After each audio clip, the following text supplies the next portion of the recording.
బెర్మింగ్హామ్ రెండో టెస్టులో భారత్ బలమైన స్థితిలో నిలిచింది. తొలి ఇన్నింగ్స్ లో ఇంగ్లాండ్ ను 407 పరుగులకు ఆల్అౌట్ చేసి 180 పరుగుల ఆధిక్యాన్ని సొంతం చేసుకున్న శుభ్మన్ గిల్ సేన మ్యాచ్ పై పట్టు బిగించింది. తొలి ఇన్నింగ్స్ లో భారీ ఆధిక్యాన్ని అందుకున్న భారత్ రెండో ఇన్నింగ్స్ లో దూకుడుగా ఆడింది. యశస్వి జైస్వాల్, రాహుల్ పోటీపడి షాట్లు ఆడడంతో భారత్ 7.3 ఓవర్లలోనే 50 పరుగులు దాటింది. ఈ స్థితిలో యశస్విని టంగ్ ఎల్బీగా అవుట్ చేశారు. ఇక మూడో రోజు శుక్రవారం ఆట చివరికి భారత్ రెండో ఇన్నింగ్స్ లో 64/1తో నిలిచింది. రాహుల్ 28, కరుణ్ నాయర్ 7 పరుగులతో క్రీజ్ లో ఉన్నారు. భారత్ ప్రస్తుతం 244 పరుగుల ఆధిక్యంలో ఉంది. అంతకుముందు జేమీ స్మిత్, హ్యారీ బ్రూక్ భారీ సెంచరీలతో ఇంగ్లాండ్ తొలి ఇన్నింగ్స్ లో 407 పరుగులు చేసింది. సిరాజ్, ఆకాష్ దీప్ ప్రత్యర్థిని కట్టడి చేశారు. తొలి ఇన్నింగ్స్ లో భారత్ 587 పరుగులు చేసింది. ఇక మూడో రోజు ఆట ఆరంభమై 10 బంతులు పడ్డాయి. ఆలోపే ఇంగ్లాండ్ 2 బ్యాటర్లను కోల్పోయింది. సిరాజ్ వరుస బంతుల్లో రూట్, స్టోక్స్ లను పెవిలియన్ చేర్చాడు. ఓవర్ నైట్ స్కోరు 77/3తో తొలి ఇన్నింగ్స్ ఆరంభించిన ఇంగ్లాండ్ పరిస్థితి ఇది. 84 పరుగులకే 5 వికెట్లు కోల్పోయి పీకల్లోతు కష్టాల్లో పడింది. భారత్ జోరు చూస్తే విరామంలోపే ఇంగ్లాండ్ ఇన్నింగ్స్ ను చుట్టేసి ఫాలో ఆన్ ఆడిస్తుందా అనిపించింది. కానీ లంచ్ కోసం ఇంగ్లీష్ జట్టు ఆనందంగా వెళ్తే టీమిండియా నిరాశతో మైదానాన్ని వీడింది. ఇందుకు కారణం జేమీ స్మిత్, హ్యారీ బ్రూక్. 100 లోపే సగం జట్టు పెవిలియన్ చేరినా ఈ జంట ఏమాత్రం బెదరలేదు. బజ్బాల్ అస్త్రాన్ని బయటకు తీసి స్కోర్ బోర్డు పరుగులు పెట్టించింది. ముఖ్యంగా వికెట్ కీపర్ స్మిత్ టెస్టులో T20ని చూపించాడు. పేసర్ ప్రసిద్ధ్ కృష్ణ వేసిన ఓ ఓవర్లో స్మిత్ చెలరేగిపోయాడు. ఒక 6, 4 4లు బాదేశాడు.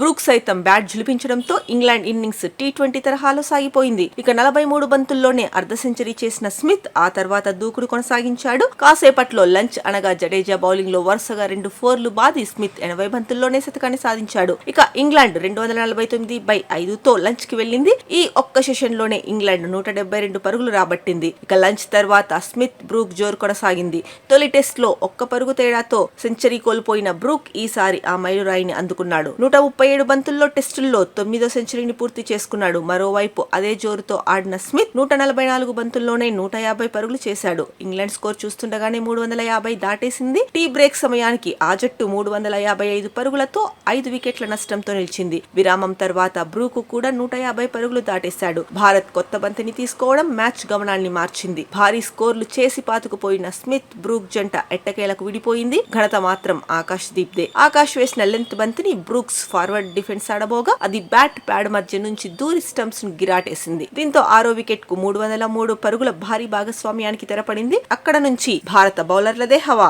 అటు సిరాజ్, ఇటు ఆకాష్ విజృంభించడంతో ఇంగ్లాండ్ బ్యాటర్లు నిలవలేకపోయారు. ఆ జట్టు 4 ఓవర్ల తేడాతో 3 వికెట్లు కోల్పోయింది. ఓక్స్ ను ఆకాష్ బుట్టలో వేయగా కార్స్ టంగ్లను అవుట్ చేసిన సిరాజ్ 5 వికెట్ల ఘనత సాధించాడు. ఒకవైపు వికెట్లు పడుతున్నా మరోవైపు స్మిత్ ఒంటరి పోరాటం చేశాడు. పరుగుల అంతరాన్ని వీలైనంత తగ్గించే ప్రయత్నం చేశాడు. కానీ బషీర్ ను అవుట్ చేసిన సిరాజ్ 6వ వికెట్ ఖాతాలో వేసుకోవడంతో పాటు ఇంగ్లాండ్ ఇన్నింగ్స్ కు తెరదించాడు. స్మిత్ అజేయంగా నిలిచాడు. ఆకాష్ దీప్ 4 వికెట్లు పడగొట్టాడు. ఇంగ్లాండ్ చివరి 4 వికెట్లను 20 పరుగుల తేడాతో కోల్పోయింది. ఇక 5 టెస్టుల సిరీస్ లో భారత్ తొలి టెస్టు ఓడిపోయింది. రెండో టెస్ట్ కు స్టార్ పేసర్ బూమ్రా లేడు. కుర్రాళ్లతో కూడిన బౌలింగ్ దళం. ఈ స్థితిలో ఒత్తిడిలో పేసర్ మహమ్మద్ సిరాజ్ అదరగొట్టాడు. అనుభవాన్ని రంగరించిన మియా బౌలింగ్ కు చుక్కానిలా మారాడు. కొన్నాళ్ల నుంచి సరిగా రాణించక విమర్శలు ఎదుర్కొంటున్న ఈ హైదరాబాదీ బౌలర్ కీలక సమయంలో సత్తా చాటాడు. తొలి ఇన్నింగ్స్ లో 6 వికెట్లు తీసి ఇంగ్లాండ్ కట్టడిలో కీలక పాత్ర పోషించాడు. రెండో రోజు ఆరంభంలోనే ప్రమాదకర రూట్, స్టోక్స్ వికెట్లు ఖాతాలో వేసుకున్న అతడు ఆట చివర్లో కొత్త బంతితో ఇంగ్లాండ్ టైలెండర్లను చుట్టేశాడు. భారత్ కు విలువైన ఆధిక్యం దక్కడంలో ప్రధాన పాత్ర పోషించాడు. ఇంగ్లాండ్ తో పాటు ఆస్ట్రేలియా, దక్షిణాఫ్రికా, వెస్టిండీస్ లలో సిరాజ్ 5 వికెట్ల ప్రదర్శన చేయడం విశేషం.